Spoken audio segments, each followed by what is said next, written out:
દાહોદ જિલ્લામાં યોજાયેલી સ્થાનિક સ્વરાજની ચૂંટણીમાં આજ રોજ મતગણતરી બાદ પરિણામ જાહેર થયા હતા, જેમાં દાહોદ જિલ્લામાં તાલુકા પંચાયત, જિલ્લા પંચાયત તેમજ બે નગરપાલિકાની ચૂંટણીમાં ભારતીય જનતા પાર્ટીએ બહુમત હાંસલ કરી ભવ્ય વિજય મેળવ્યો હતો।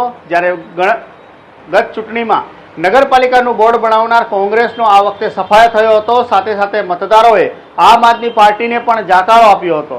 જોકે તાલુકા પંચાયતની 6 તેમજ જિલ્લા પંચાયતની 1 બેઠકો ઉપર બીજેપીએ જીત હાંસલ કરી હતી। જ્યારે ઝાલોદ અને દેવગઢ બારિયા નગરપાલિકામાં અપક્ષોએ પણ મેદાન માર્યા હતા। બીજેપીની ભવ્ય જીત બાદ કાર્યકર્તાઓએ ફટાકડા ફોડી આતિશબાજી કરી હતી। એકબીજાને મોં મીઠું કરાવી વિજેતા ઉમેદવારોએ વિજય સરઘસ કાઢ્યો હતો।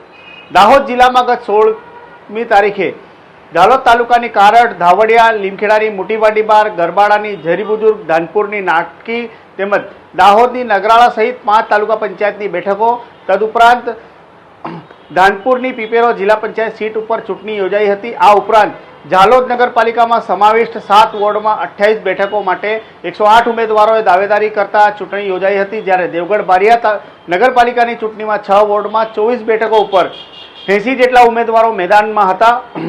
ઉપરોક્ત બંને નગરપાલિકાની યોજાયેલ ચૂંટણીમાં આજરોજ પરિણામ જાહેર થતા બંને નગરપાલિકામાં ભાજપે બહુમત સાથે જીતનો પરચમ લહેરાવ્યો છે।